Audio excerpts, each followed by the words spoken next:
at that market cap, we need that bigger money marginal buyer to decisively move ETH up. But I think as part of the regular market cycles as well, with a flood of new kind of money coming in from like retail investors, that can still move ETH up. But if you want ETH at like 10, 15, 20K, it needs to be the big money as well, like the Wall Street ETF money. It can't just be that regular retail buyer. Welcome to Bankless, where we explore the frontier of internet money and internet finance. This is Ryan Sean Adams. I'm here with David Hoffman, and we're here to help you become more bankless. We've done a lot of ETH episodes lately, some ETH episodes that have been more bearish. This is not one of those. This is an episode that is max bullish on Ether the asset and Ethereum the network. We got Anthony Sassano here. He took a couple months off on vacation, and he came back with some bull FUD-busting fury. Pent-up demand, pent-up energy. Yeah.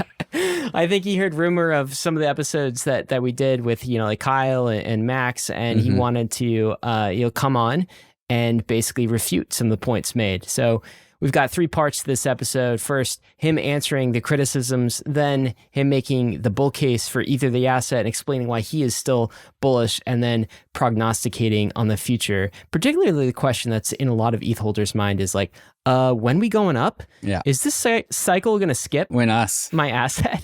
What about Ether this cycle? So we get into all of that and more.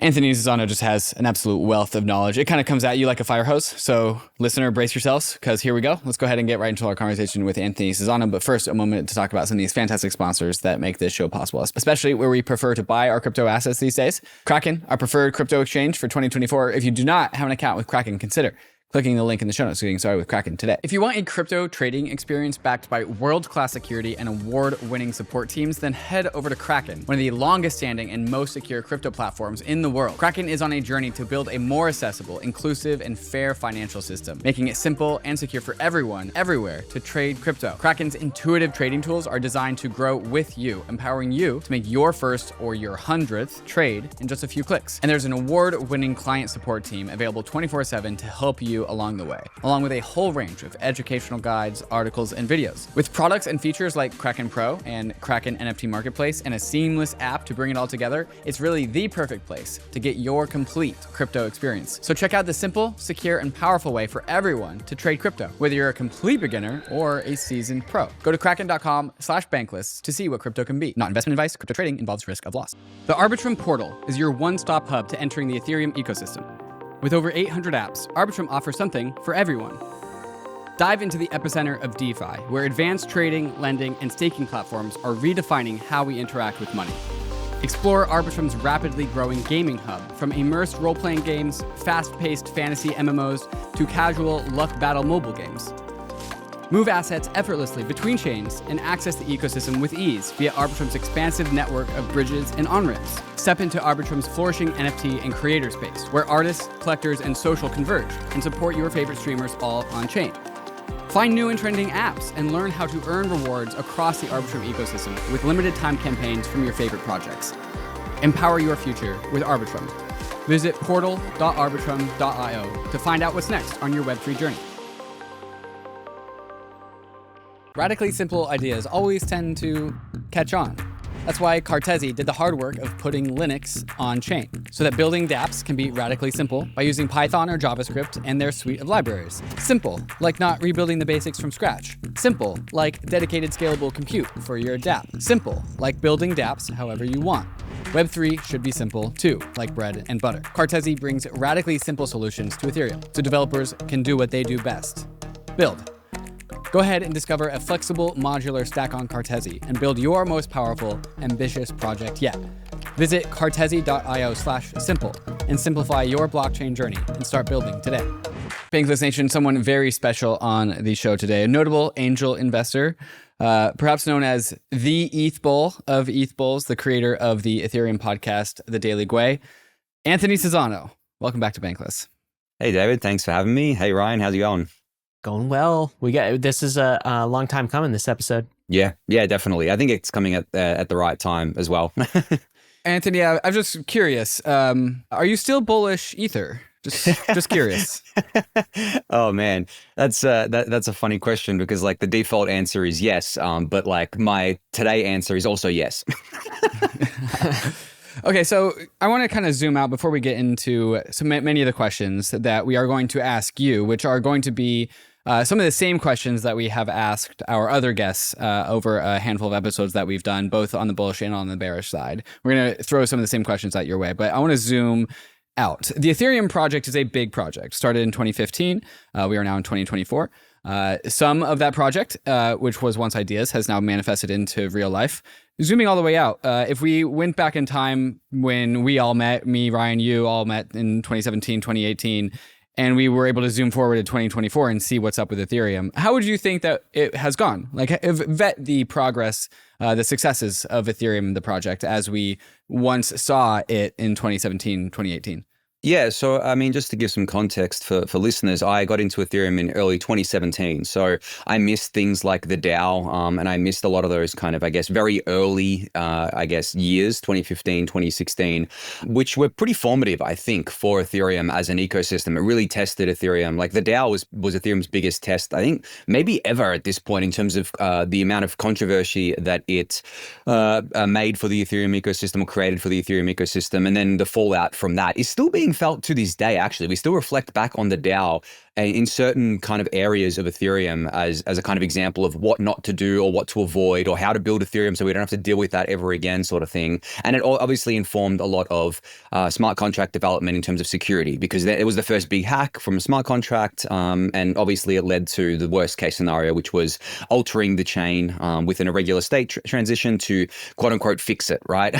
So there was a lot of lessons learned there. But when I got into Ethereum, the ICO mania was just kicking off. So my first kind of, I guess, impression of Ethereum was that everything was fucking awesome. We're getting proof of stake this year. Like, it's all going to be great. We're going to scale. We're more scalable than Bitcoin. It's going to be amazing. So I think I got in at like a nice time because I obviously wrote it up that year. ETH went from like $10 to $1,400. Everything was amazing until obviously, like towards the end, we started hitting like real scalability kind of limits with CryptoKitties clogging the network, the big ICOs clogging the network. And it became very clear, I think, to everyone that a lot of extraction was happening in the ecosystem as well, where these ICOs were not novel ideas anymore. It was a scam dressed in a white paper, really. And a lot of money got sucked out of the ecosystem. Billions of dollars, of course. Tens of billions potentially got sucked out of not just the Ethereum ecosystem, but the crypto ecosystem, because people were selling their other crypto assets like BTC to come into ETH to buy these ICOs. So that was my kind of first impression. But then during the bear market of 2018 and 2019, I stuck around. You know, I tried to do what I felt was most valuable. I created ETH Hub with Eric Connor. You guys created Bankless during that time as well, and we all kind of got together and started talking about Ethereum there. But what's funny is that while like there was all that optimism in 2017 that everything was coming like that year, nothing ended up coming for like another 3 years, right? Proof of stake didn't get delivered until December 2020. DeFi didn't take off until really mid 2020 in a really big way, even though we had the protocols live for a while. Scaling was an absolute pipe dream at the time. We were still talking about like state channels and plasma. There wasn't really Rollups yet. That came later.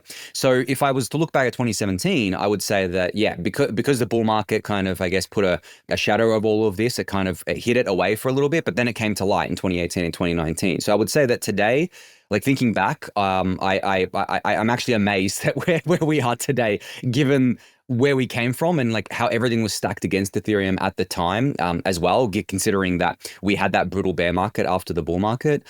So yeah, I would say that we've exceeded my wildest expectations at this point. Then why, in that case, would you say ETH is down so bad now? When you look at like some of the dominant pairs that people look at these days, we have the ETH BTC ratio down for 2 years in a row. Solana Ether ratio up straight for a year in a row. How do you account for this price action that you can't really call it like local price action anymore when some of the trends versus Bitcoin at the very least is 2 years old now? So how do you account for this? I try not to over-index on price ratios. I try to look at what ETH is kind of valued as in kind of USD terms first and foremost.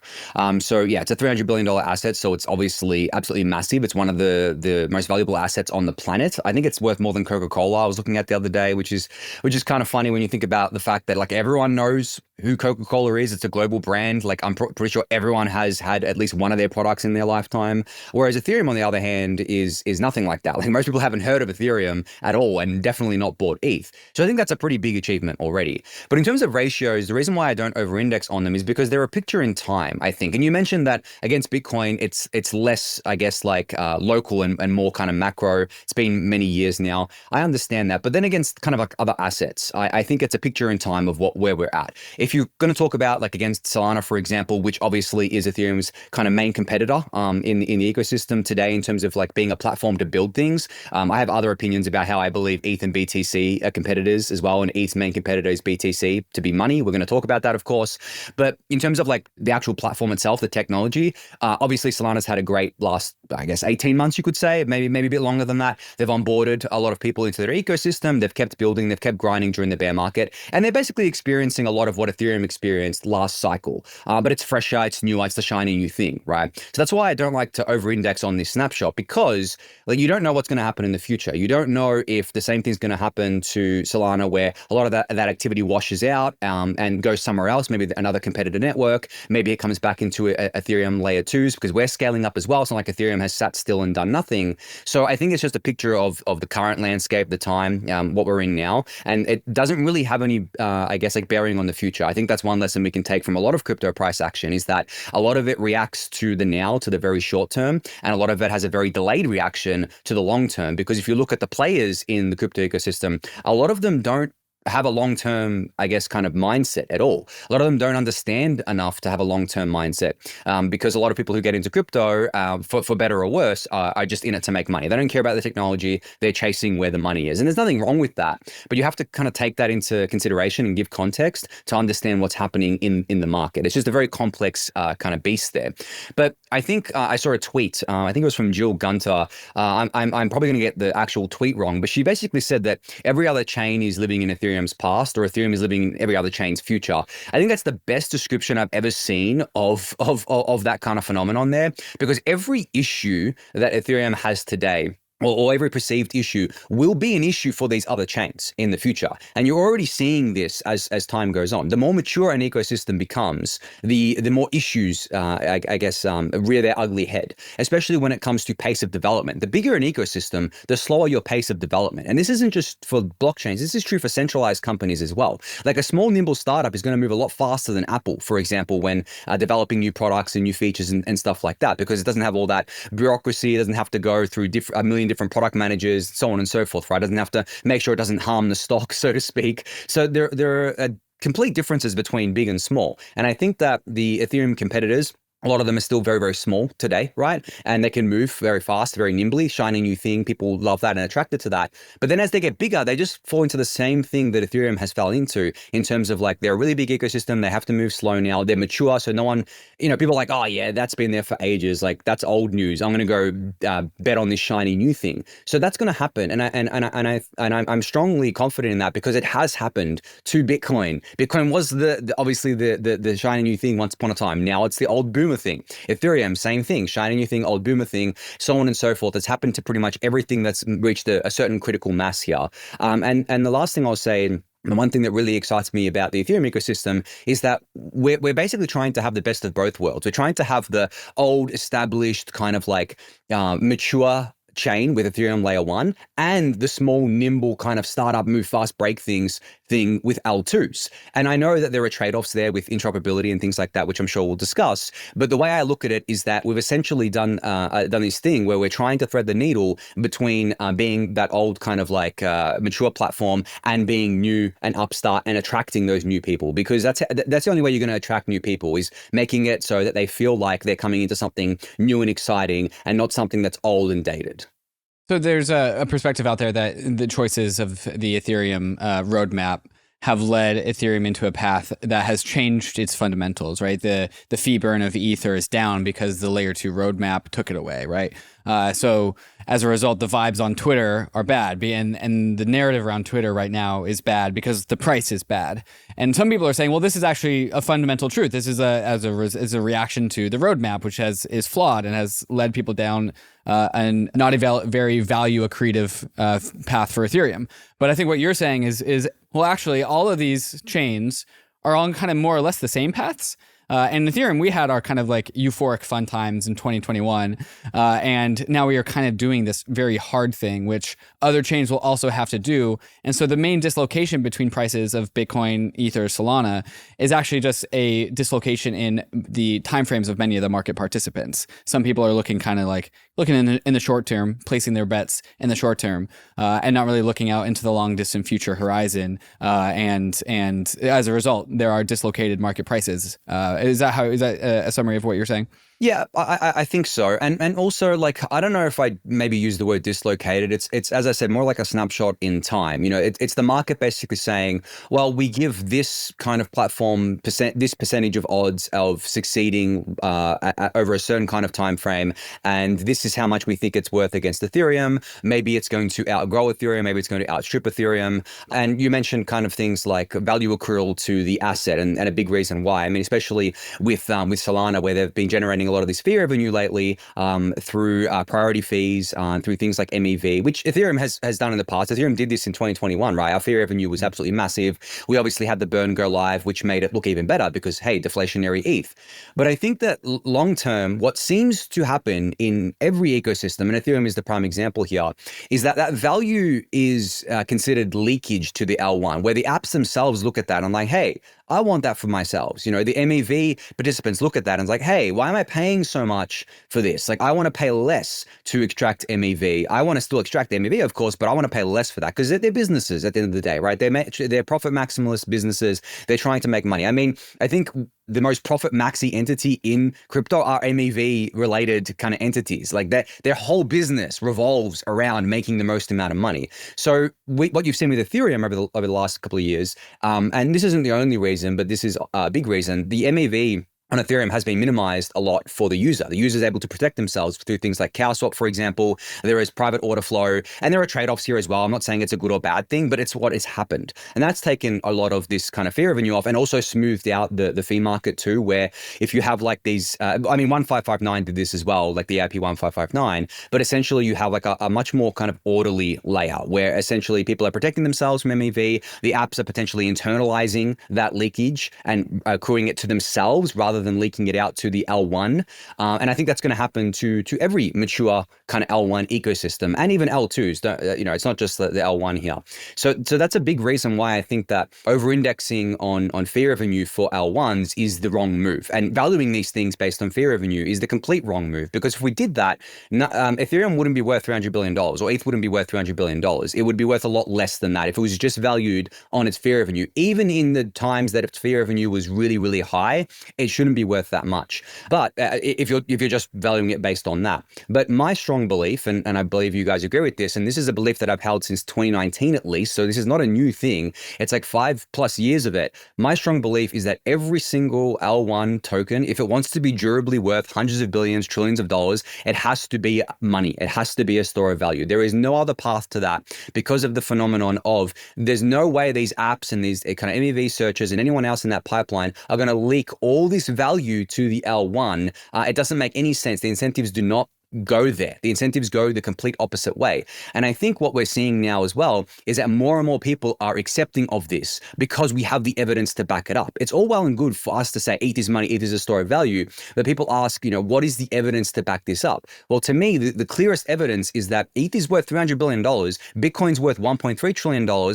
and neither of them, especially Bitcoin, justify justify their valuations via their fee revenue. Not even close to that.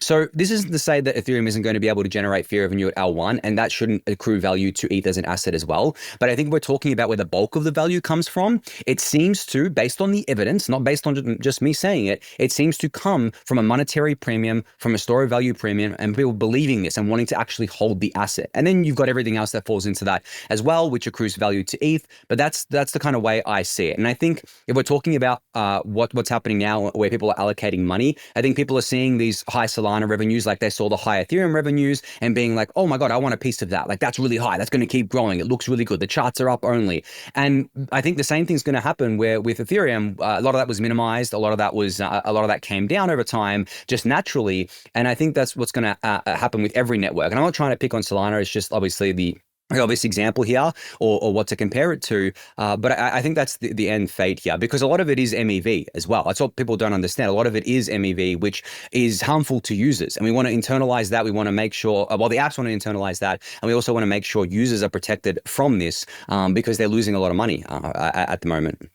So let's do this, Anthony, because you are ETH bull of bulls. I mean, they say like Bankless is bullish ETH, and you're like, I think maybe we certainly are. And also, we have nothing on you. We don't hold a candle to Anthony. Okay. So let's divide the remaining portion of this episode into maybe like three kind of paths for us. Like first, let's have you directly answer the criticisms. Then let's have you give us kind of the pure, unadulterated bull take on Ether the asset, and then finally we'll kind of end with you maybe predicting what's next. But first, answer the criticism. So there have been a lot of criticisms of Ether and its value accrual and Ethereum, the network. And let's start there. We'll kind of lightning round this, Anthony. So like I'll just throw, criticisms FUD your way, and like you can kind of like, deal with smacking it down or addressing it however you see fit. And I want to start with the criticisms in kind of like three different sections. So like the first is the criticisms that come from outside the house, from outside the community, maybe the alt layer 1 VCs, outside of the Ethereum community. That's one subset. Then those that are inside the house, internal to the Ethereum community that I see more often. And then kind of the neutral parties, the market onlookers. So first, criticisms coming from outside of the Ethereum community. This first one, this has been a main one and kind of like a narrative staple in 2024 against Ethereum, which is this idea. L2s are parasites. Like all the L2s that have launched are primarily like clones of the L1. We're copy and paste Uniswap. And so that results in taking of users' liquidity and DeFi from Ethereum and parasiting all of the TVL value accrual. What do you say to this idea that L2s are parasites? The main reason this kind of narrative and similar narratives exist is because it's a really easy kind of bike shedding point that people can throw into like the Twitter sphere, the social sphere, and get people just like constantly debating it because it sounds like fun on the surface. Hey, L2s are parasites because they're taking users from L1. And hey, they're not paying much fees to the L1 yet. And go discuss this until you guys run out of breath sort of thing. So I think that if you're a competitor ecosystem, the best thing you can do is basically sow confusion, right? And sow doubt in your competitor and get them talking about it, especially when it comes to discussing this online, especially on Twitter in a very adversarial environment there. But I think that the whole premise is just completely flawed from the beginning, even for people who may believe it. Like, let's discard the people who are just saying it to fight Ethereum and they don't actually believe it. They just want to sow confusion. But let's look at the people who actually believe this. The whole premise is flawed because it's essentially saying that if Ethereum didn't have L2s, then Ethereum would be doing fine. Like, that's what you're saying. And there would be no parasites on it. There would be no one leaking, taking users from it, which is completely false. The other L1s would be taking users from Ethereum. They did. When Ethereum, even the L2s before blobs went live were expensive, users were going to other chains because it was too expensive for them. So in reality, there were parasites. The parasites are the other L1s. They're the other ecosystems. They're taking the users from Ethereum. And Ethereum L1 was never going to scale like the other L1s are. Like, it has a completely different scaling roadmap for Ethereum L1. So I think the whole premise just to begin with is completely flawed because by saying the L2s are parasites, you're essentially saying that Ethereum would have been fine without the L2s. It would have been, a growing ecosystem. Ethereum L1 would have been onboarding new users, when the FUD even a year ago was that Ethereum L1 is so expensive, all the users are going to go elsewhere, Ethereum is dead. And now that we're keeping the Ethereum, users within the Ethereum ecosystem because these L2s are part of the Ethereum ecosystem, that's another narrative that they say. I don't know if you've got it on your list that L2s aren't Ethereum, but like essentially from the base premise, it just doesn't make sense. Like, if you actually reason it out, it doesn't make any sense. And I think that the people who actually believe it may just be confused about that and may just have like a wrong frame of reference here, but that's how I think about it. So are L2s, if they're not parasites, are they neutral or are they symbiotic? Are they net good for Ethereum, the network, and for Ether, the asset? I think like if you look at each individual L2, like you could basically reason and say, hey, there could be an L2 that literally exists just to siphon off users off Ethereum, and its plan was always to become a new L1 or something like that and leave Ethereum. That is a possibility. That is always a possibility. But if we're talking about the current set of like L2s that have most of the activity on them, your base, your Arbitrum 1, etc., like I don't consider them to be parasites at all. Their ecosystems constantly give back to Ethereum, are constantly involved in Ethereum. I mean, team members from these L2 teams were involved in getting blobs over the line, which means getting involved in the core development process of Ethereum, which is not an easy process. Anyone who's paid attention to core development process knows just how hard it is to get things over the line and get things into the network. But they did this. They're part of the community. They give back. They do things like donate to the protocol guild. They're on Twitter defending Ethereum all the time. They're talking about why they're on Ethereum and why what they're building is only possible on Ethereum. So there's a lot of social kind of signaling around that. And yes, okay, they can be lying, but these teams like Optimism, for example, which what Base is built on, the OP stack, Arbitrum, Off-Chain Labs, they've been around for a very long time, and they've been in Ethereum for a very long time and stuck with Ethereum for a very long time. So I think if you're just taking them on their word, you should never do that. But you can also look at the supporting evidence as well. And then in terms of what they're actually driving, objectively to the network in terms of fee revenue and stuff like that, they are still driving fee revenues to the network. They're still interested in doing things like interoperating with other L2s. They're still interested in doing things like becoming a base rollup, which would drive even more revenue to the L1. So there is a lot of different things that they're doing that I consider to be symbiotic and not parasitic. But I think like if you use the general term that like all L2s are symbiotic, I think that's incorrect, because that is objectively false, because there are some L2s that will become L1s. Maybe they're smaller L2s, or maybe they an L2 that becomes really big from incentives, and their whole plan was to basically become an L1 and be like, hey, look, you can survive as an L1 and do some kind of stuff there. Like the competition's fierce, and people do these sorts of things here. But I think if you're looking at the ones that have succeeded and the ones that potentially are going to succeed in the future, the really big ones like these gigagas L2s, like Mega ETH, people have heard of, Rise. There's a few others out there. If you look at what they're doing, they're literally saying, without Ethereum, we don't exist. So how can it be a parasite if like without Ethereum, they don't exist? Then like it's a symbiotic thing where with Ethereum, they exist, they thrive, and Ethereum thrives. So it's symbiotic. That's the way I kind of view it. I want to see if I can actually strongman this argument a little bit more, because I think some people, some of the people who say like layer 2s are parasitic to Ethereum or layer 2s aren't Ethereum, won't actually be totally satisfied by that answer. And I think it definitely comes from the perspective that all blockchains are kind of maximalists of themselves. So when we have a user who's transacting on Uniswap on the Ethereum layer 1 with whatever amount of capital that they have, and then they decide to migrate to a layer 2, objectively, less fee revenue gets burned via the Ethereum layer 1 gas fees, and it goes to Optimism Base, Arbitrum, pick your layer 2, and it goes into that DAO's treasury instead, because they collect their fee revenue, and Ethereum lost one user, Arbitrum gained one user, Ethereum lost like $10,000 of capital, Arbitrum gained $10,000 of TVL.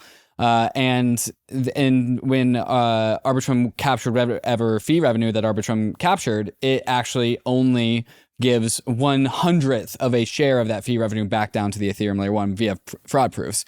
And in the Ethereum world, we look at that and be like, thumbs up, that's great, that's what we want, that's scaling. But then the alt layer 1 camp will say like, well, sure, you kept it inside of the Ethereum ecosystem, so you got a sliver of that fee revenue. So congrats, it didn't go to Celestia, it didn't go to Solana, it didn't go to Suisse, Aptos, whatever. So yeah, it's in the Ethereum ecosystem, but you still lost the revenue and you still lost the user. The Ethereum layer 1 still lost those things. And so how would you, because I think that perspective is a little bit different than the answer that you gave. Yeah, and I totally understand that perspective, but I think it goes back to what I said earlier about kind of where would these users go? If they're not on Ethereum L1 and there's not an L2 for them to go to, where are they going? Well, we know where they're going, right? They're going to another L1, and that is a complete and total loss. It's not a 1/100th of a loss. That is a complete and total loss for Ethereum, and because you've literally lost the user. It's like someone buying a Samsung phone instead of an iPhone. That is a complete loss. Apple didn't get the sale. Samsung got the sale. Same thing here. Ethereum didn't get the sale. Solana got the sale, for example, right? Like, and I think when it comes to, I guess, blockchains, there's a stickiness to it as well. There is a very big network effect to it. So by losing that kind of user, we're not only losing that user, but we're also reinforcing a competitor's network effect, which can potentially get them even more users that won't go to Ethereum because they're just going to another network, because that's where the stuff is kind of happening now. So I think that's the first point on that. But then there's two other big things things here. One of them is that the L2s as scaling ETH, the asset, as well as scaling Ethereum block space. So essentially scaling ETH as money. So the fee accrual, fee revenue stuff, at least over the kind of short to medium term, is not a concern to me. It's basically us doing loss leader, where essentially the L2s are very, very cheap. They're not paying much revenue right now because we're trying to keep Ethereum users within the Ethereum ecosystem. We want them in the Ethereum ecosystem. We don't want them going to these other ecosystems, because even though it's, I guess you could say, an objective loss in terms of fee revenue and TVL to the L1, if you think of it as like a kind of like a big thing with Ethereum at the center and other chains orbiting Ethereum and kind of being part of Ethereum that way, then to me it's not like a total and irrevocable loss. Like it's still a net benefit, especially for ETH the asset, scaling that out as kind of money there, and especially when in the future we get more interoperability between these L2s, and when some of them are going to be based L2s, and what that basically means for people who don't know is that they use the L1 for their sequencing. So they don't have their own sequencer. They actually use the L1 validator. So they're very tightly coupled with Ethereum L1 versus maybe being a little bit detached by doing their own thing there. And I think kind of on that note, like I know we're going to probably talk about more ETH is money stuff, but that also flows into the value of ETH as an asset. As I said, like I strongly believe ETH needs to be money. L2s are a really, really good way of promoting ETH as money. They've been doing it for years now. And some people may argue, well, you can use ETH on other chains, basically. You can use ETH on the other L1s. Doesn't that scale ETH as money as well? And I would say that a little bit, but the ETH on the L1s is, even on the L2s, it's an IOU. It's not like complete and real ETH, because ETH is issued on the Ethereum L1. And if you want like complete settlement guarantees and assurances for your ETH, it's on the L1. But on the L2s, when they get to stage 2 decentralization, they have like an escape hatch. They're basically tightly coupled with the Ethereum L1. And you have this way back in case something happens to the L2. You have this way back home. But with the other L1s, you don't really have that. And also the other L1s are not incentivized at all to push ETH as the asset. They're incentivized to push their own native asset as the money of their ecosystem. Which is kind of funny when people fight back against like ETH as money. It's like, well, you want everyone to use your native token, don't you? Right? Like, so isn't that the kind of the same thing here?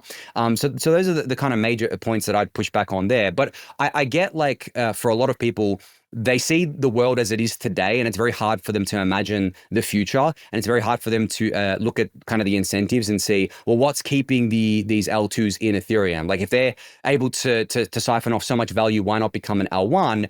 And that becomes like a huge discussion as well from there. So I understand the argument, I do, and I understand the argument from people who may not be aware of all the intricacies here. But as I said, like you start analyzing it and breaking it down, and you eventually get to the point where you're like, okay, well, that doesn't really make much sense there, but it does require a longer term, I guess, outlook. Some of the like the L2s have a different token, and so they're going to be like reluctant to promote ETH as money type takes. Do you guys, this kind of reminds me of like, back to everything in crypto we've seen kind of before. Do you guys remember back in the days of early DeFi when actually the first AMM automated market maker wasn't like Uniswap on Ethereum? It was this other protocol called Bancor. You guys remember Bancor? And like one of the worries or concerns about Bancor from like the strong ETH Bull community was like, hey, why is Bancor like basing all of its trading pairs in the Bancor token? Yeah, do you remember they were doing this? Yep. And so it was like, like ETH should be the base pair because you're on Ethereum, and like we want ETH to be money, not some like Bancor token. And it was like the beginnings of an alignment conversation. Yeah, it was an alignment conversation, and there was like almost early discussion of like, well, is Bancor parasitic? And like it was that kind of a conversation. And then along came Uniswap, and of course, like it used Ether as its base pair, and then obviously like has massive stablecoin markets as well. But that fit much more in the Ethereum ecosystem. Why? Because Ether was kind of the credibly neutral money across all of the other DeFi apps. And so Ether was in Aave, and Ether was in Compound, and now Ether made sense to be the dominant pair inside of Uniswap. I kind of think the same thing will play out in L2s. Like if you just think of L2s, what are they? They're kind of like apps, right? They're like, it's almost the same fractal pattern of the early apps establishing ETH as money in DeFi, while L2s, the most credibly neutral asset for them to use as a store of value is going to probably be Ether, and those that don't will be kind of disconnected from this network effect. Anyway, okay, we're still outside the house, outside of the ETH community in terms of takes. This is another take that was given to us recently. It's basically like Ethereum's over provisioned with respect to like its security, okay? And like other chains have kind of enough security. It's almost the idea of like economic security is a meme. I won't go so far as that, but the basic idea that Ethereum is like, 4 nines, 5 nines with respect to its security. And all you really need for a global permissionless financial system is like 99.9% security and like uptime or whatever else, right? And so the idea that it's over provisioned, we're not actually practically, Anthony, going to be like up against kind of nation state attack. And like if we are anyway, neither Bitcoin nor Ethereum nor any blockchain existence can actually withstand that. So like Solana or some alternative layer 1 security models is enough. And all this solo staker stuff, all of this max decentralization stuff, that's like way overkill for what we actually need. What's your take on this? Yeah, I mean, I think it goes back to what I was saying about looking at more longer term. I think that Ethereum has always been built with the mission of being as maximally decentralized as possible, respecting all the different vectors of that, because it's not just the economic security via ETH staked, it's not just solo stakers, but it's also things like client diversity. And these things have downstream effects, where with client diversity, not only do we get better defenses against, I guess, any potential attackers, but we get redundancy in the network as well, where essentially if one client was to have a critical bug in it, it wouldn't take the whole network down. Whereas other networks, even Bitcoin, right? Bitcoin has one client. If that client has a critical bug in it and takes the network offline for whatever reason, there's no, I guess, recourse there in terms of other clients. So there are downstream effects here, and as well with the clients, you have more and more people building Ethereum clients as well and getting involved with the Ethereum kind of core development ecosystem, which further decentralizes out the core development of Ethereum. So there are a lot of different angles to kind of attack this from. But I would say it's basically a preference.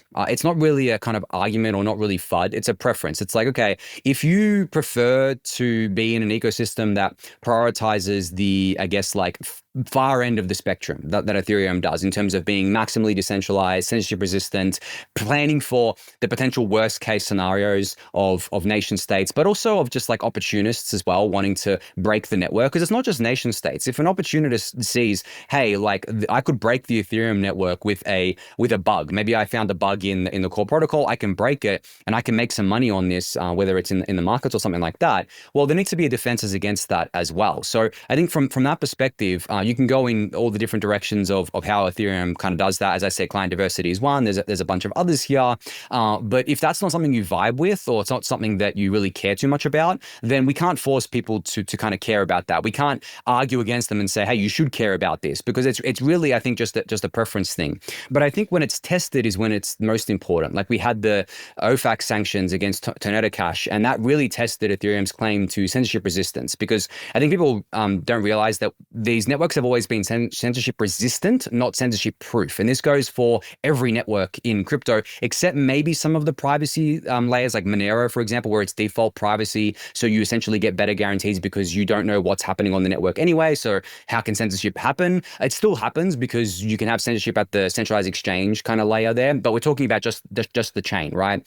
And that really tested it. Essentially what ended up happening is that 90+% of the network was censoring Tonetta Cash transactions at one point. And guess who wasn't? The solo stakers, right? Most of the solo stakers were not doing it. So they were the defense of last resort here. They were the final bulwark against complete and total censorship on the Ethereum network. Now imagine if the Ethereum network didn't have solo stakers. Imagine if it was only a big bunch of, I guess, like beefy kind of stakers that are part of all these centralized companies. And you had obviously on the block builder side as well, centralization there. But when it comes to validators, they were the last resort, because like 5-10% of them weren't building their blocks with these block builders. They were building them on their own here. So imagine we didn't have that. You imagine the counterfactual world here is essentially that there would be total censorship of Tonetta Cash on the network, or much closer to that reality. So I think if you actually look at the objective evidence that we already have, solo stakers are that final bulwark against this. And again, this is more of a kind of, I guess, preference thing, more of a long-term thing. Maybe you don't care that Tonetta Cash is totally censored if you can trade your favorite meme coin still. That again is just a preference thing, but it has a lot of downstream effects. It has a lot of consequences, because if you're building things on the network, it doesn't matter what it is. If you're building things and you think to yourself, wow, I could be censored one day by the whole network simply because the government doesn't like what I'm building, then you're probably going to be like, maybe I'll go build this on a chain that actually has a chance of, resisting this essentially. So that's the way I kind of view it there. But as I said, this is like a very long discussion and we could spend the whole episode on this. But I think it does come down to a personal preference thing as well. Kyle Samani at Solana Breakpoint, Token 2049 made a presentation about why Sol will eventually flip ETH. And summarizing that presentation down into just a few nuggets, it's more just like, look at the metrics. Transactions are up, DEX volumes are up, economic fee revenue is up. And then also Ethereum has just been so slow. The Ethereum project's 9 years, took them forever to ship proof of stake. What the hell were they doing? They took them forever to find a scaling roadmap and they picked a terrible one. So eventually Solana will flip into ETH, mainly metrics and then timing. What would you say to this?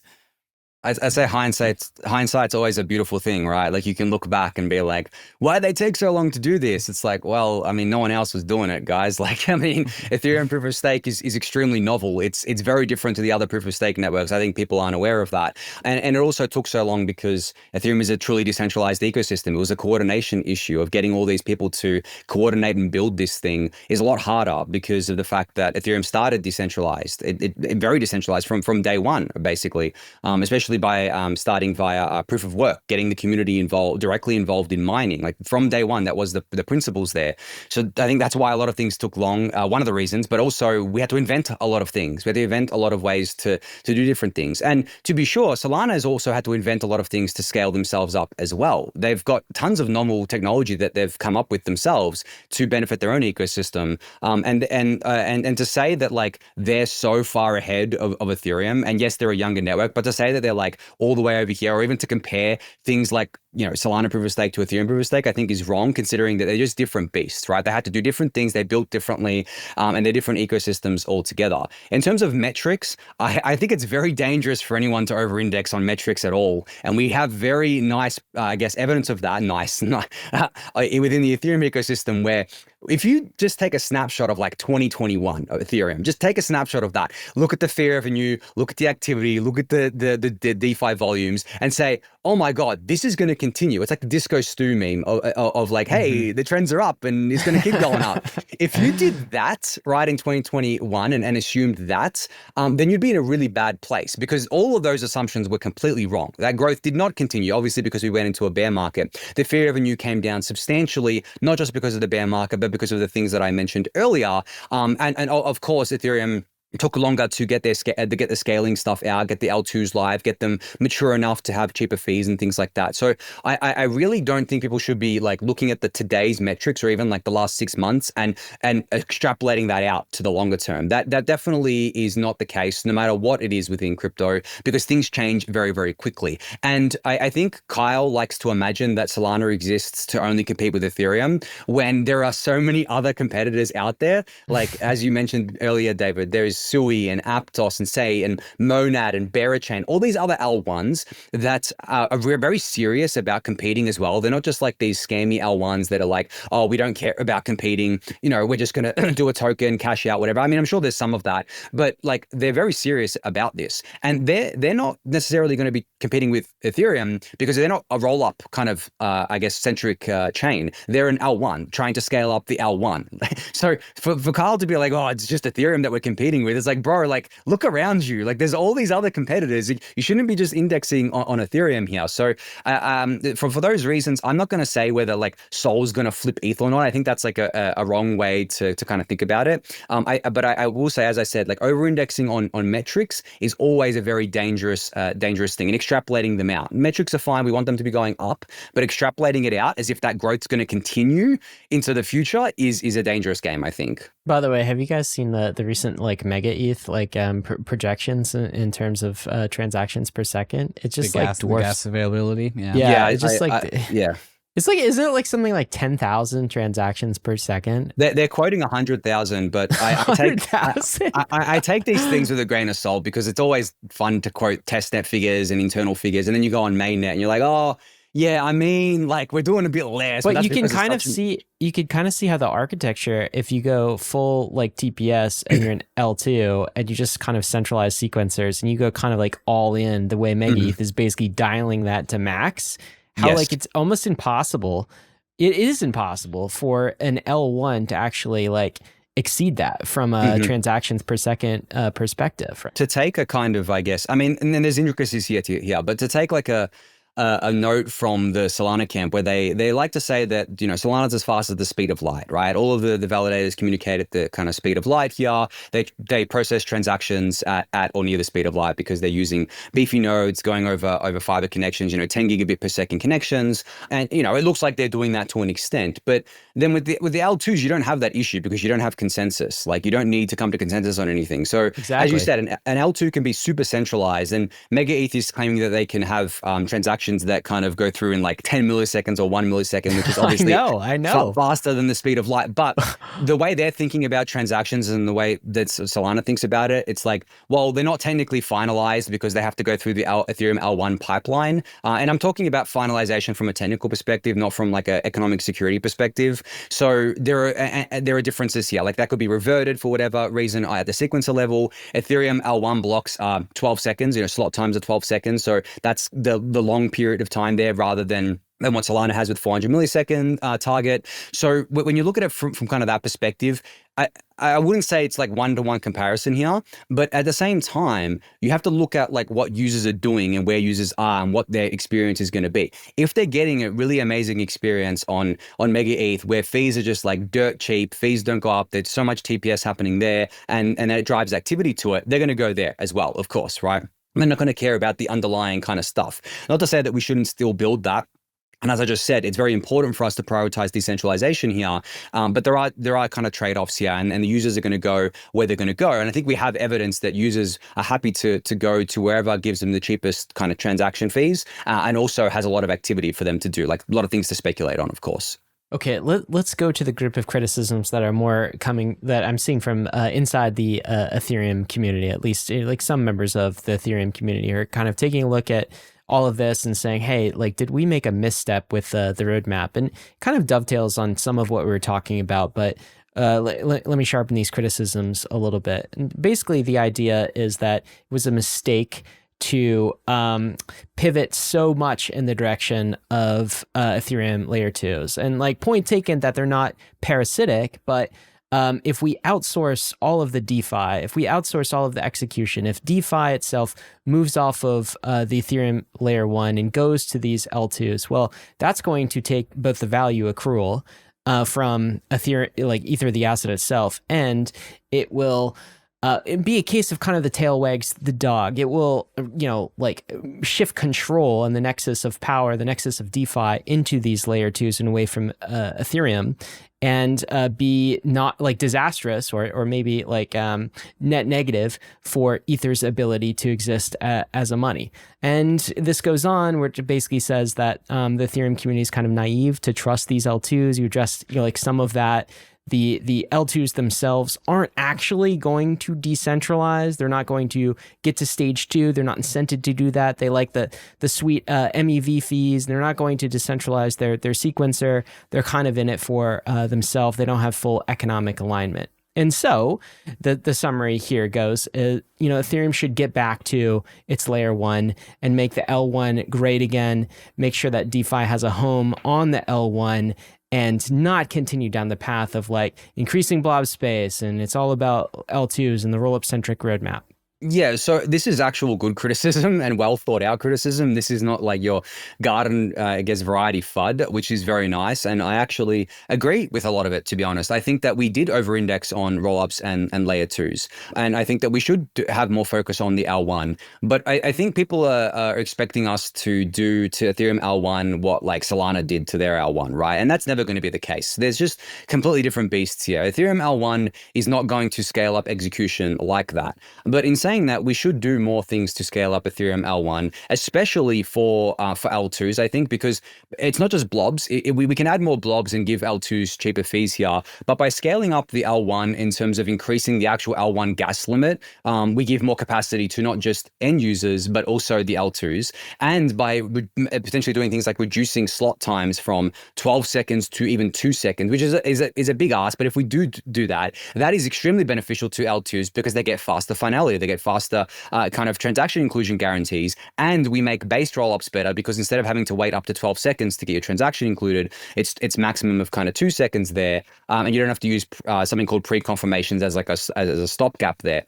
So I think from that perspective, absolutely we should be doing that. From an engineering coordination perspective, it's not an easy task. It is a longer term thing. It is something that needs to be not only prioritized, but also it has to be data driven. The way the Ethereum core development process works with anything is that they want to see data on things. They want to see how is this going to affect the network? How is it going to affect the bandwidth usage of the network, which is a big concern overall for the Ethereum L1? How is this going to affect users? How is this going to affect apps? How is this going to affect people storing the chain and retrievability of it? There's all these things that we care about as an ecosystem that are prioritized, and then we can think about doing this stuff that people want to do. So I think that from that lens, the reason why it may seem like we put too much emphasis on the L2s is it goes back to my former point where I said that they move a lot faster because they're smaller, nimble. They don't have to go through this process necessarily. They have their own kind of process that they go through there.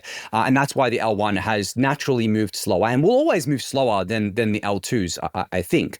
But that's not to say that we shouldn't put more effort on the L1. And there has been a lot of teams working on this, not just at the protocol level, but also at the client level. The execution layer clients such as Nethermind and Reth are pushing very hard on scaling themselves up, even if the network itself isn't doing that right now. Even if the network itself, like the protocol, is limited in what it can do, the clients are right there ready to go. Like if we want to increase the scalability, the clients can handle that, right? If we want to increase the gas limit, the clients can handle that. So they're already working on this stuff. And then eventually when it goes through kind of like the protocol level stuff, we can do it and do it safely. So I think that's critically important to keep in mind, is that we need to do it safely, because I think one of the worst case scenarios for Ethereum is moving too fast at the L1, breaking something, and then all the L2s go offline as well. People don't realize that. The L2s go offline when the L1 goes offline. I mean, offline is a term you can unpack here, but essentially they rely on the L1. And it goes back to the parasitic symbiotic thing, right? So if the L1 goes offline or something bad happens to the L1, it has massive downstream effects across the entire ecosystem. And that's why we prioritize stability over this scalability. But we can still do more at L1. I completely agree with that. I've actually made this point on Twitter before. If the layer 1 goes down, all of the layer 2s, I think I said the words go down, which is actually technically not perfectly true, because the layer 2 blocks will still produce. So maybe you can kind of suss out that point, because the layer 2s, they will still produce new blocks. So you can actually put more transactions into the layer 2 blocks. So what do you mean by let the layer 2s go down? Yeah, so it kind of like is easiest to illustrate when we think about assets. So for example, if the kind of L1 goes down and your asset was issued on the L1, let's say you have ETH. ETH is issued on the L1, it's not issued anywhere else, and you've bridged that ETH into the L2s, that ETH is now worthless if the L1 is offline, because there is nothing backing it. It's essentially an IOU, as I said before, but essentially you've got no collateral backing that ETH. So if you're on an L2 and you're saying, well, I can still kind of move my funds around, there's blocks being processed, I'm going to send some funds to a centralized exchange and cash out, send my ETH there. The centralized exchange is not going to honor that because there's nothing backing that now. That's just a worthless token that they don't want. But if you think about something like USDC, and if that is issued even on the L1, but if it's issued on the L2 especially, a Circle can just say, well, this is the balance of USDC in this person's address. We have the collateral in a bank account. It's not on Ethereum L1. We can just zero it out on Ethereum L1, replenish this for our users, and just redistribute it out. So essentially, there's no net loss there of the asset. But every natively issued asset on the L1 would become worthless on the L2 because you can no longer access the actual asset. So that, I think, is the cleanest way to explain it. Then there's a lot of intricacies about what happens to DeFi positions, what happens to like NFTs downstream of that, right? What are they worth now that you can't unwind them or you can't kind of settle them down? And then obviously you lose like all your settlement guarantees now. Like you're literally just like a completely centralized server. There's no proof that anything happened on the L2 or on the L1. There's no verifiable proof of that. You're literally trusting the L2 to do what it says. So, and there are other things that fall into this. It really does depend on how the L2 is constructed and what stage they're at in terms of decentralization. But the asset thing, I think, is the thing that people drive with the most, is that you're not getting your ETH back if Ethereum goes offline, because there is no, there is no ETH anymore. Like Ethereum's offline, it's gone, and it's worthless now. Yeah, I think the point really to illustrate, to drive home, is that sure, the layer 2 blocks can keep on producing, but if the property rights is severed between the layer 1 and the layer 2, then just like you have this siloed database that's not interconnected with the rest of the ecosystem. So yeah, so like Jeremy Allaire could reissue you your USDC, but like what are the odds that the L2 is going to just kind of come back online and fix itself? Yeah, before he does exactly. that. Yeah, you're just going to have to just wait for the link to be reestablished between the layer 1 and the layer 2.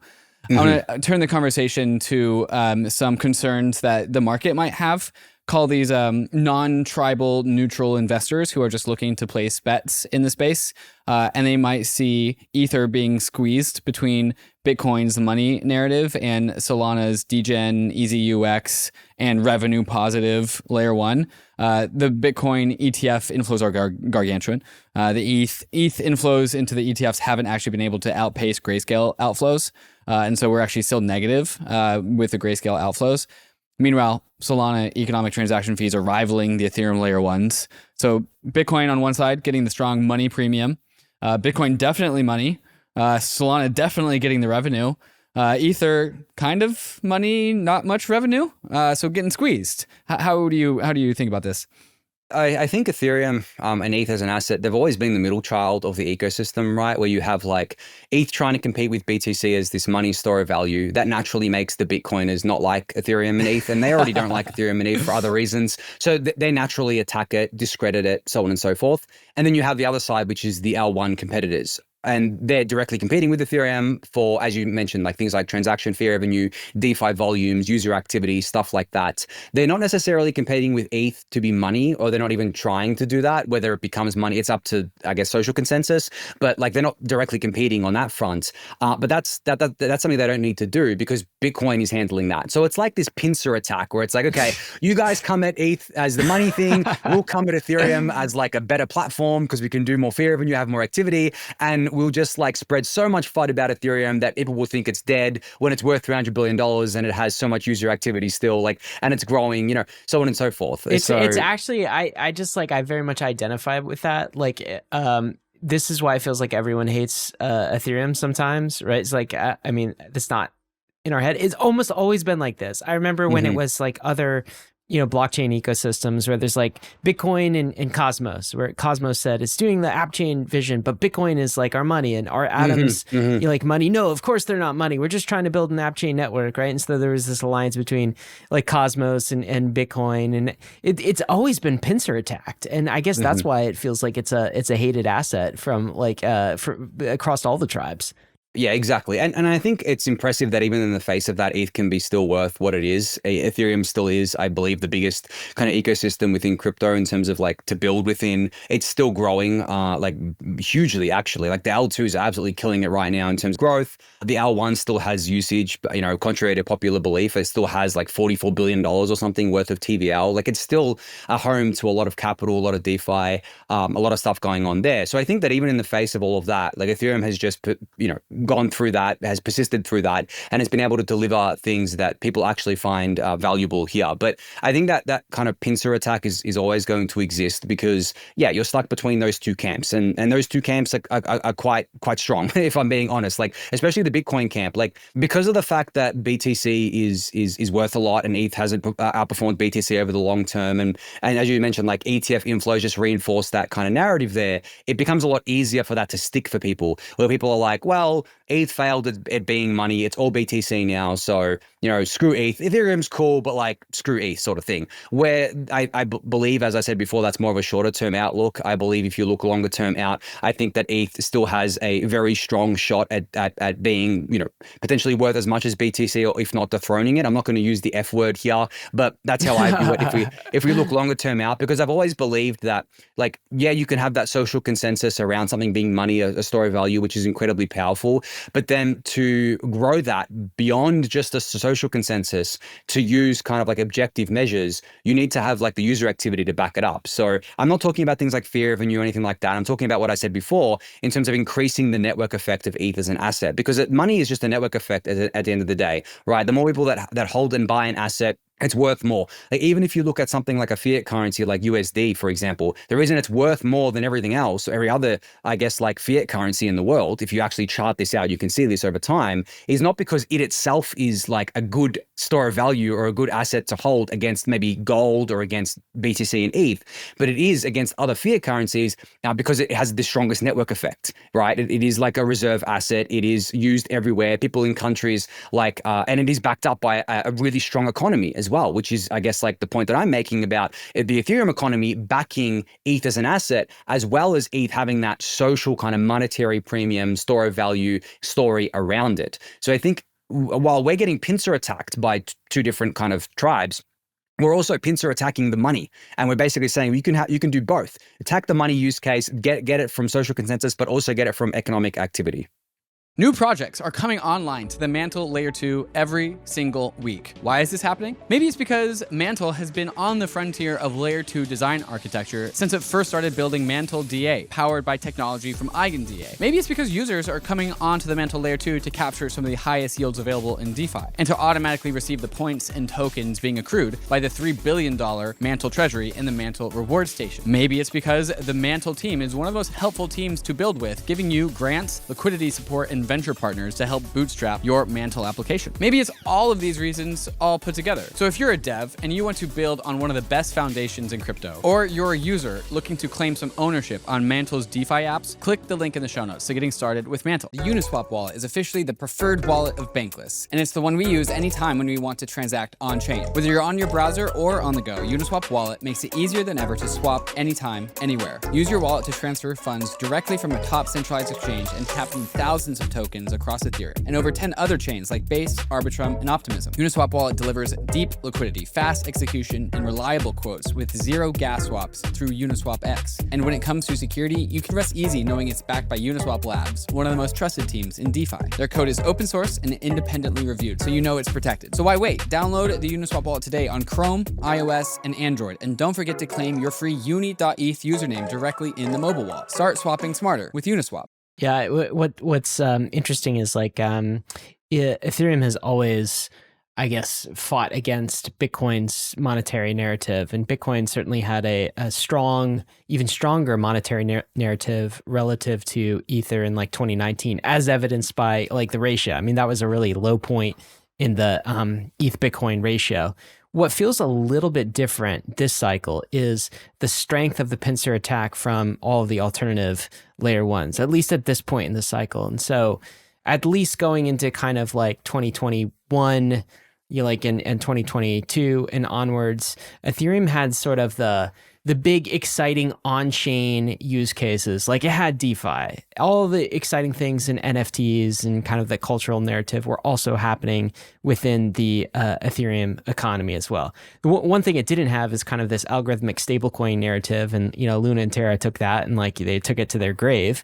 But like it had the bulk of all of these use cases, and I'm wondering if this time around in this cycle you see a stronger cohort of competitors in some of these alternative layer ones, in particular Solana. And I'll say that the average like investor who looks at this uses this to kind of justify the barbell approach of like, all I need is a crypto money, and that I'll pick the number one, which is Bitcoin, and then I'll bet on these fast layer ones, like alternative layer ones, primarily Solana, etc. And so they do Bitcoin and the all L1 overweight Solana play, and they skip ETH altogether. Do you think it's kind of different this time?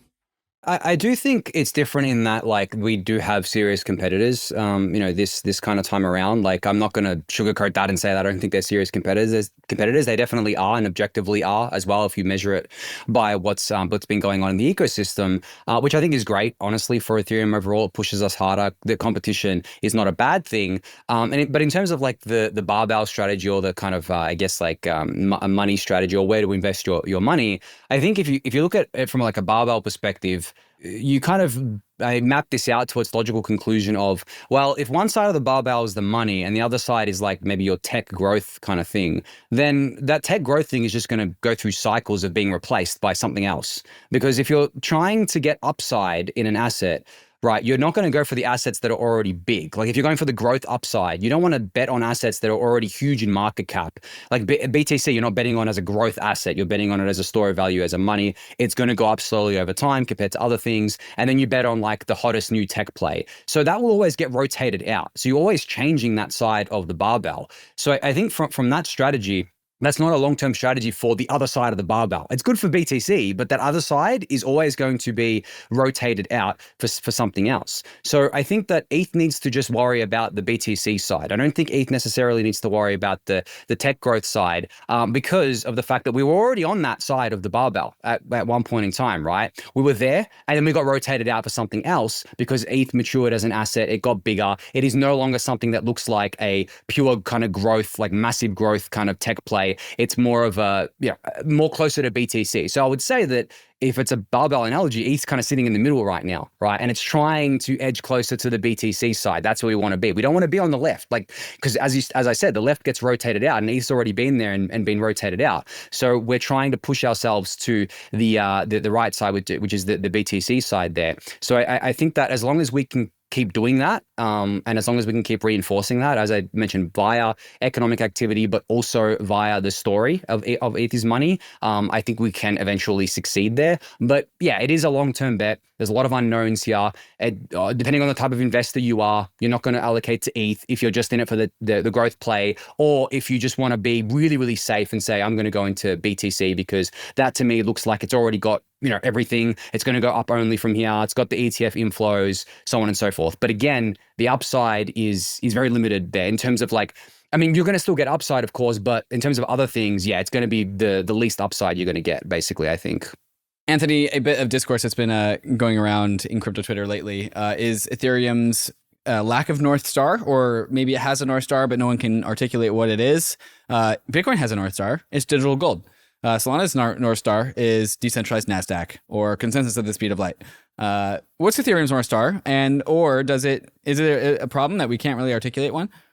I go back to what I said earlier about getting involved in these kind of like bike shedding arguments. And for those of you who don't know what bike shedding is, it's basically this phenomenon of like when you have a group of people together and you have to decide on something small, it becomes like this huge thing. And the analogy is what color should we paint the bike shed? And there's like 10 people deciding this. Everyone's going to just keep going in circles about what color to paint it if there's no, I guess, leader or no coordinator to have that final decision. Because if everyone's got the same say, then everyone just keeps going in circles. I think that's what happens with these North Star discussions. Because Ethereum is such a decentralized ecosystem, there is no single person or single entity that can define what Ethereum is. Like originally, Ethereum had this, I guess, tagline of being the world computer. And that came from the early Ethereum kind of people where it was much more centralized because it was just starting out, like this world computer thing. And that didn't stick at all because it didn't really make sense on the surface. Like someone thinks of a computer, they don't think of something incredibly slow like Ethereum L1 is in terms of compute power, right? And it was memed to death essentially, and we don't use it anymore. But another reason why we don't use it is the reason we don't use it is because of that social consensus of we don't like this thing. The more decentralized Ethereum became, the more people rejected that description of Ethereum. Then we had meandering through a bunch of different things, like Ethereum is the new internet, for example. ETH is money is another one, which is obviously just for the ETH asset, not Ethereum, the network. Bitcoin went through this too, mind you. It started off as peer-to-peer money. Now it's digital gold, right? And now the money thing isn't even discussed at all. People are saying, no, you don't use your BTC as money. Like you keep it. It's a store of value. So it's just a social consensus thing when it comes to decentralized networks. It's not something that you're going to be told what it is. And I think the same is going to happen in Solana as time goes on as well. Like, yes, today it's decentralized NASDAQ or finance at the speed of light. I've seen another one, but that's already two. That's already like more than one. So the bigger that ecosystem gets, and the bigger any ecosystem gets, the more you're going to have this fragmentation of a quote unquote North Star. So I think that the premise again is just like flawed. It doesn't really have any kind of meaning here. But what ends up happening is when you have like an absence of this is you essentially have a social consensus on what a thing should be. And I think within Ethereum, even though we haven't got like one thing to point to, we've coalesced around this roll-up centric roadmap of essentially keeping Ethereum L1 decentralized, and then scaling via L2s. That is the closest thing I think we have if we're talking about Ethereum as a platform. And that came naturally. Yes, Vitalik originally proposed the roll-up centric roadmap, but that was after people had already been working on it. All he did was say, hey, like this seems like the roadmap that we've always wanted. Here it is. And then people coalesced around that. And there have been some kind of like splinter factions, so to speak, that say, well, no, we need to scale the L1 more, or no, the roll-up centric roadmap was a mistake. But that's fine. There were splinter factions in Bitcoin too. No, we don't believe that Bitcoin's block size should stay limited. We're going to fork off as Bitcoin Cash and go be money, right? Or go do this or go do that. So that exists, but as long as the core remains the same, I think that is the really the North Star in the end, the social consensus around that core. So I think while Ethereum doesn't have a taggy kind of like memey fun one-liner to describe it, it has social consensus around a path. And we've been on that path for 4 or 5 years now, and we're going to be on that path for more years than that, probably till the end of the decade, to really realize this vision. And I've just seen that strengthen over time. Now, obviously, because we have L2s that work, they've gotten cheaper. We're improving the L1 for the L2s, so on and so forth. So that's generally how I view that. But going in circles around trying to find a one-liner to describe Ethereum is just going to, it's just bike shedding, really. I would love for people to, like, if you ask the question, what's the internet's North Star?